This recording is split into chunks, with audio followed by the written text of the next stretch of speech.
Alright guys, big welcome to our channel. We are Team Crushing the Meta and today we are with the one and only Crushing Yahagi Kyou. Yes. So because we or me from Team Crushing the Meta is big Spike Brother fan, I had to get the chance to get this guy on the video.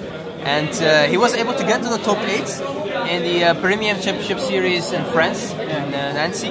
So that was amazing, especially with the build that he went with. There's actually that build doesn't really work in this format, but you did choose for it. So why did you choose for this build? To be honest, I don't have a lot of time to practice lately. Okay. So I wanted something kinda simple. Okay. And I got inspired by Living Proof.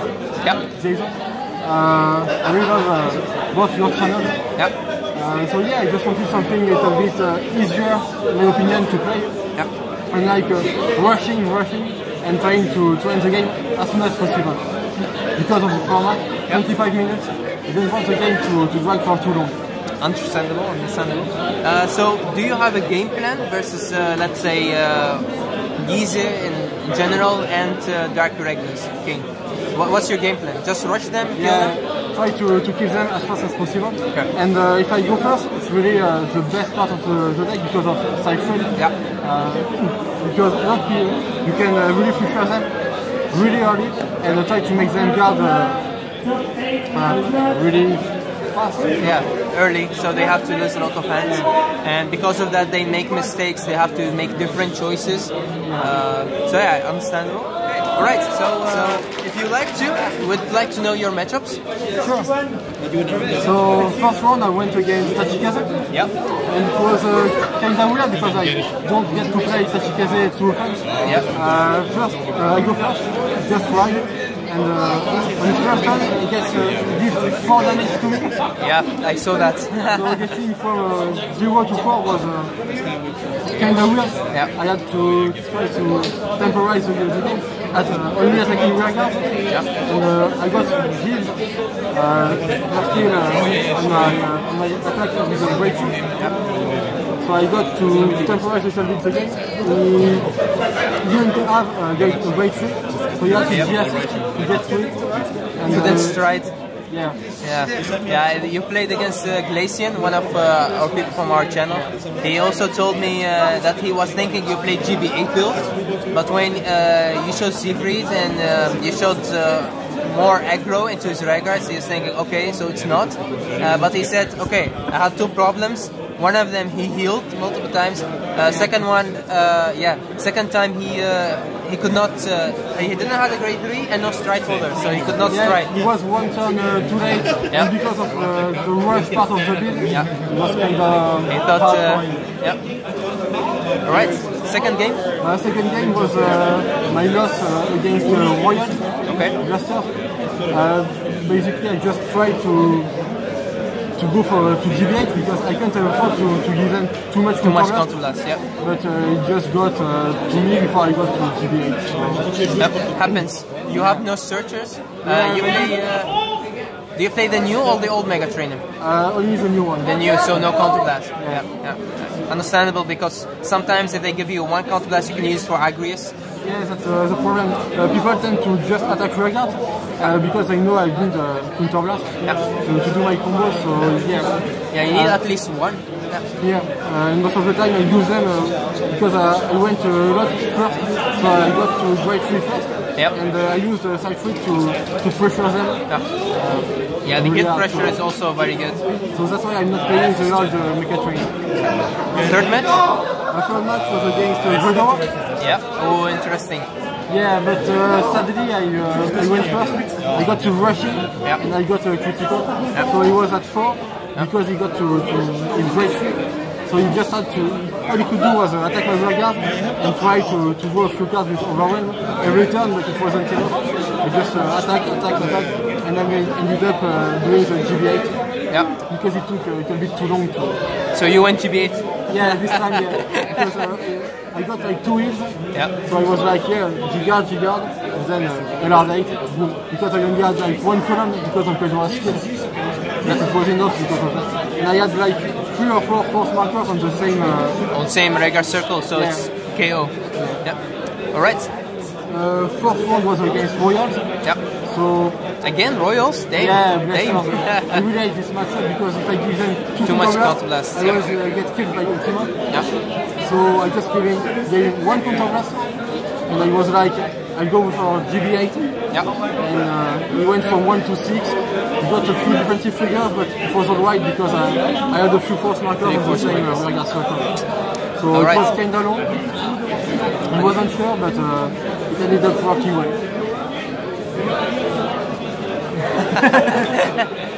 Okay. The fifth game was against Pierre. Yep. And once again I went first. Yep. So, and kind of interesting because he was playing a lot of. He tried to give me 0 counterblast before my strike, so I just went like Braki, Panther, attack, and it was like 4 damage you put it before riding to his strike 3 once again. So when he got to his strike turn, he got like 8 or 9 attacks, but it wasn't enough because he attacked my Vanguard first. Yeah. Then he dealt me like 4 damages. But the next turn, I just G-guarded and used Agrias with Fury guards, which were enough to go for his defenses. Because he didn't have that many cards in because of the early game. That's the good thing about this deck is it puts so much high pressure on your opponent because of the early attacking and because of Commander Gary Cannon. A lot of people sometimes want to guard him and losing too much cards from hand, and you'll be like, sure. You'll be like, Agrias, attack. Yeah. 5 or 6 times if you have Mechanical Turn. Yeah. The thing about Agrias is a lot of people don't understand is why this card is so good. Even before the standard stuff came out, is Agrias is actually free charging 2 of your units. Also, maybe the whole field. Because sometimes they say you need to play Supernova. I say, okay, Supernova understandable because it doesn't cost you counterblast, charge 1. But Agrias pretty much draws you a card, so +1, and he charges at least 2 of your units. Yeah, it's so good. And this deck doesn't matter because you're not charging anything. You could change, of course, to make an Instructor for the extra attack. It's always as Rising Nova, just so because people always, as they always attack Vanguard, they gave me like no counterblast. Then you could so Supernova the Instructor for 1 extra attack. And that's also the good thing about Panther. Because Panther leaves an empty regular circle behind him, so he could call Mega Instructor skill, then bind and call like a Baraki or something else and call it on the same regular circle, or just call it in the same circle could also be possible. But normally you have one circle with a lot of force markers on it, you could abuse that circle. So, okay. Then I played the 6th round against Dark Irregular. No life key. I just rushed. He had to G-assist, I believe, for the grade 2. I saw his hand. There were like 2 Demon Eaters, a few triggers. So I was like, okay, no life king. I have to try to kill him before I get to one of them. No life king, also no way to soul charge a lot. So all he was able to do was like his sword. He went into Balam. So as he had to G-assist before, I knew about all of his hand, and because of Balam, he checked like 1 wheel and 3 grade 2s, I believe.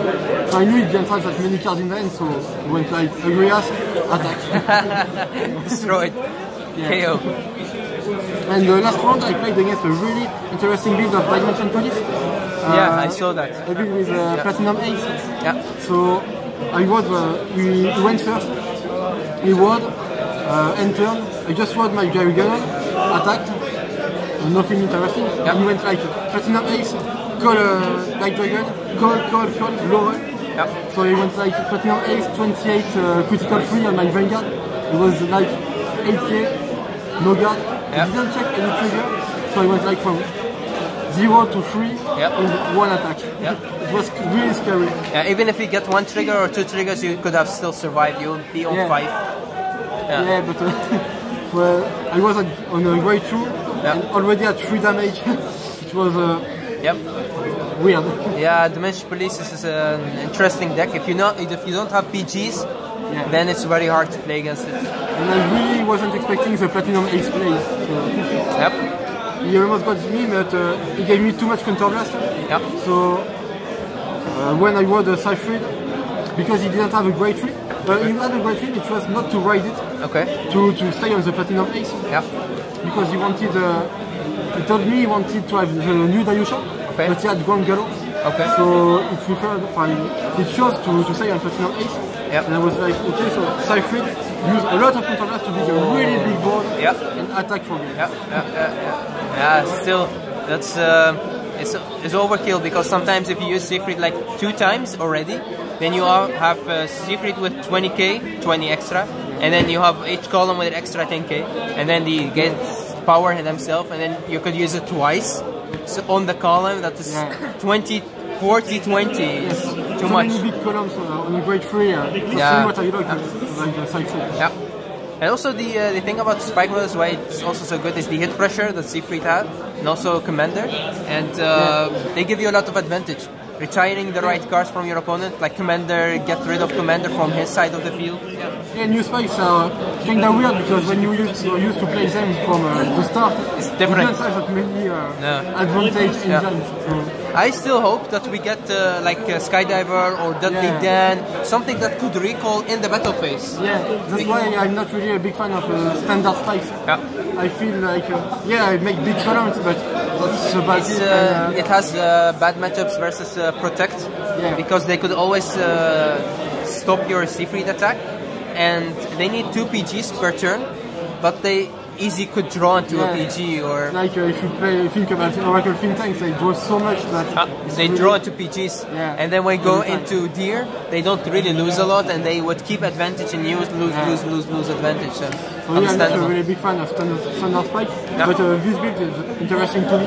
Like standard premium. So let's go for the top 8 and then show the build. Sure. Okay. So top 8, I played against Maxime Solan from Vanguard, and he played Dark Irregulars. A really interesting build of Viking, because it's like a lot of early game soldier. You don't have to strike at all. When you were into Grade 3, you had everything you wanted into the sword. So I was like, I had no damage.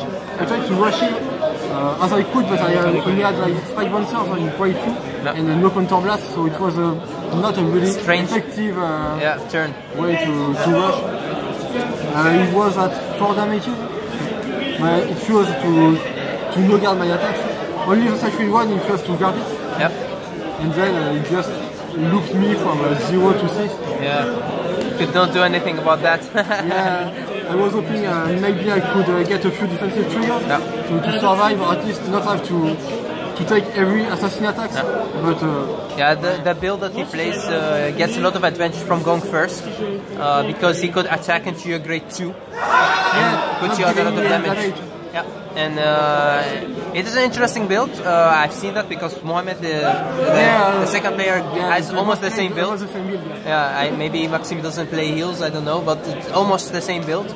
But it's really good deck, and it has a very good matchup versus Agro Spike, because Agro Spike have to give damage or wait to the GB. The only way I can win is by giving a lot of damage early, and that's really hope they don't have King, or they don't soul charge the right cards, and if they have good hand, then they could. That's the game. But I really enjoyed the tournament, so it was really fun to play a build like this. It was really nice to see you here, and finally get the opportunity to get into your deck list. So how do you want me to proceed? Maybe strikes first or the main deck? Yeah, it's up to you. First of all, we have to show these. The force marker? Yep. Thanks to my friend Eve. Nice. So, this one. This one's just amazing. Megacolony is always like. Alright. And my main go Nizuka. Yep. So for Grade 3, I was just playing both. So Cypher and Juggernaut. I think you don't really need to explain them. Just big numbers, first marker. Even riding Juggernaut is not really a bad thing. Only when you go first and you prefer having Cypher. Otherwise it doesn't matter. For Spike Bouncer, too good. 3+1. Bracky, big attacker, really early, and Panther have a very nice interaction in this deck. Because sometimes, let's say you go Picaro, you could lay out your Panthers. I like to play from my end, attack, and then go Picaro. Empty regular circle. This is one of the cards that you could abuse in Premium Spike if you try to mix the old mechanic with the new mechanic. Of course, it doesn't have charge, but that's okay. but it just goes to your soul and it's just a huge number. Yeah, it's just good. Especially if you push for the last damage, like to kill them. Yeah, this guy is. That's what I like about it. Like early game, you can just go like 5K. 15 by itself. Yeah. And when you know you want to make them guard a lot, to pressure them, you just go like Soul Blast plus 15, 25 if it's not on the force marker. And yeah. Also, these two together, if you go early game, then it's 18. With his skill, it's 23. So they need to guard a lot. Yeah. They need to drop a heal or something like to guard the Ganon because I know it's a really good card.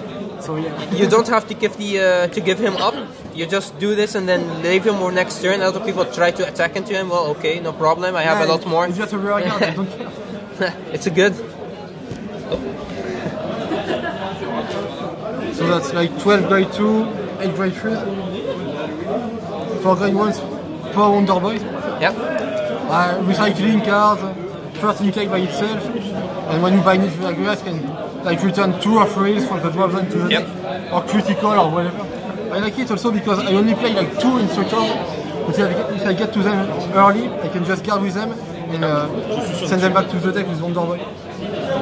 Or also keep them to the end and use them with like Agrias or Supernova. This card also becomes better if you go to the GB8, because you can call him, activate his skill to put the right cards from the drop zone back to your deck and then recall that card. I use it to send like my Juggernaut back. Yeah, so Juggernaut or Panther. Everything that can hit hard. Yeah, it's recycle cards. Too good. Ganon, too good not to play 4. I saw a few bits that played 3 in Premium, but I really feel like it's always good. You want to see him as soon as possible, so yeah. I chose to play 4 already. Before I was only playing 3 and 2 Gyro Singer, but I don't use Gyro that much. And I was like, if I can just ride as much as possible and have things to stride, it's better because I just want as many first markers as possible.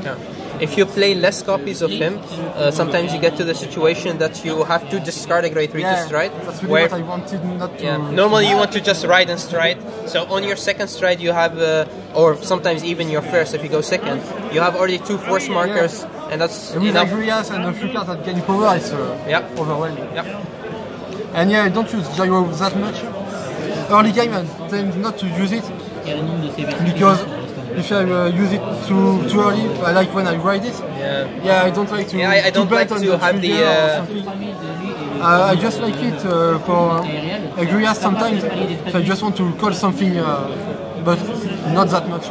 Sometimes if you go first or you go second and you stride first, then you could bind him and call something with his skill on, let's say, the force marker. If you think they can't guard it, then you take the risk. But if normally they can, and why would you minus yourself? I just like it because it's 8K, so when I ride it, sometimes it's really good.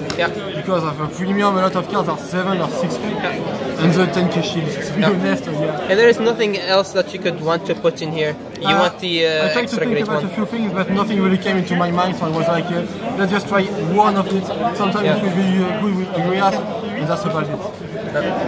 So 13 grade 1s, I feel like this is enough. Maybe I could cut this one and put a few other things in my... I was thinking about maybe another unit attacker, just for another grade 3 with force marker, but I didn't try it, so I wasn't really comfortable with it. Also, you don't want to G-assist into the grade 1, because when you ride grade 1, you already draw from the starter, so normally if you have grade 1, you're good, because you can draw into 12 grade 2, so no problem. But you don't want to GSS into grade 1. You ride him, that's good, as he said. Ride this one, okay. Ride this one, okay. But normally ride him is always good. Also in standard, I ride him, don't use his skill, just leave him there, it's good. I was lucky enough to not GSS too much during the tournament. Only against Blaster. But I think these are... Which grade did you have to GSS into? Grade 2. And I didn't get to my grade 2. But when I attacked with my Vanguard, I got to my Panzer. So it was... Best right target. Best right target. It was at grade 3 and I was at grade 1. So. And for triggers, I play 5 tricks. 5 draws. Only 2 instructors. And 4 Chiao. So why 2 instructors? Why not more? I played before. I played 4 everything, 4 draws, 4 tricks, 4 stance. But I don't like the 10k shield, the 5k power, and when I only play 2, I cannot play like I don't play any. So I don't always attack with a Vanguard first. I attack with a Vanguard. While when I was playing 4, I always attack with my Vanguard first. But you don't get it. Don't get it. And I wanted a little bit more draw power and aggressivity. So this one is just like a combo piece to me. I only use it with Agro. You want to draw him? Yeah, if I draw it, it's okay, I can use it with Agrias or even Rising Supernova. And if I don't draw it, like, I can use it with Picaro and Juggernaut. And, that's also where you at least need 2 for the Picaro combo. I thought like 2 is enough because of Wonderboy, I can put it back into the deck. So I was comfortable with 2 and it has never been a problem to me to not get to 1. So it was good to me. And maybe we go to the Gyze really quickly. Yeah, of course. No problem, we have time. So I'm playing 4 Agrias. One reason, because he's SP? Yeah. I mean, it's kind of like 90% of the time, that's why I'm using if I have Counterblast. I can open with it, I can finish with it. So I really like Agrias. Yeah, I think it's a very good stride. When we got him, when we had just the G cards, it was really good. And then we saw how much power we could get from this deck. It was okay. Juggernaut, Wonderboy, I mean, even you could call the deck Agro Agrius. So, because normally you finish with him. It's enough. Okay. Then, so Rising Supernova was something I thought about when, like 2 days ago, when I was writing my deck list. I was like, I'm playing Mirandol and everything, but I don't really use this skill that much. So, Mirandol, sometimes I can attack to the rear guard, but that's not the point of my deck. So I was like, let's go for Supernova. Just because I can use it on Mecha Instructor, and people, as I said, like to not give me Counterblast, and just to attack rear guard. So I was like, sometimes I have like 4 or 5 damages before writing Great 3, so if I can just strike, go for a Juggernaut in the first circle, attack, then put Instructor on charge, and attack again with Juggernaut, sometimes it's enough to close the game really fast.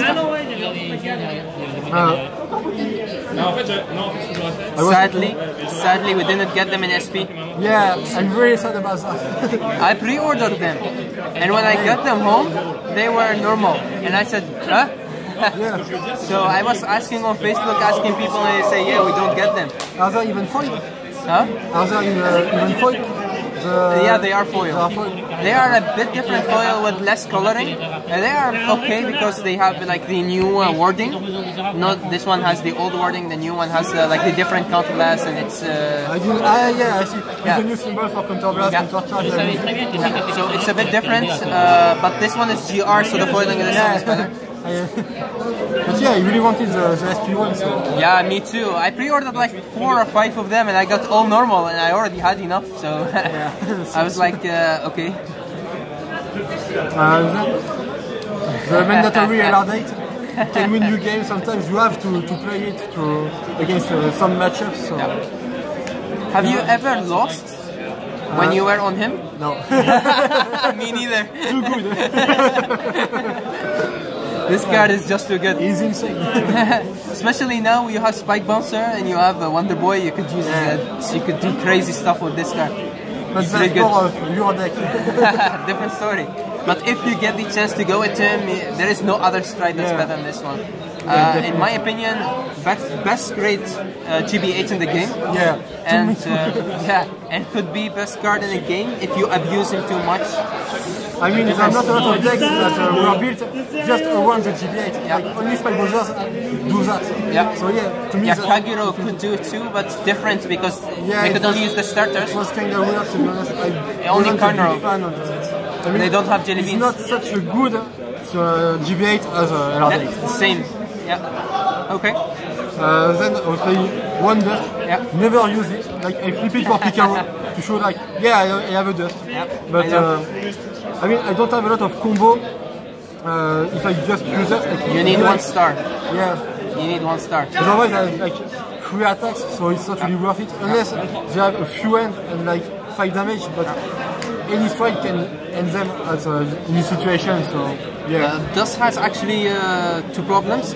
First problem is you need to use Star because Star could abuse Mega Instructor. Star and Instructor are a combo, yeah. But Mega Instructor is only 4k, so even if you put them on Force Marker, it's 14, and they will be on 1k or 1, which is 1k. But sometimes if they are of 4 damage and they drive check or damage check something which is 10k, they would be at 11k. So that's why I'm not really a big fan of Dust anymore because of the new triggers and the 10k. Yeah. Most of the time when I play, people would think, okay, if you go Dust, maybe I can survive if you go Picoro's KO. Yeah. Picoro is normally always the better choice. Yeah. And you don't take risks. You don't lose cards from hand. Like 1 card from the hand to call a full board. Yeah. And with this you're losing G-Zone, you have to call from your hand, you count 2 count blast. Too much. This deck can play a little bit without a G-Zone, but not that much. No. So.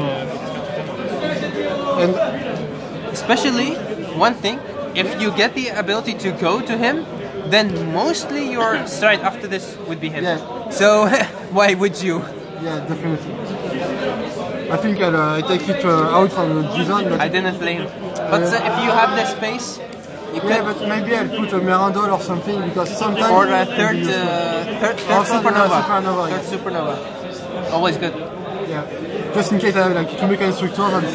Yeah, why not? You never know because I never use the Dust. Then 2 liners.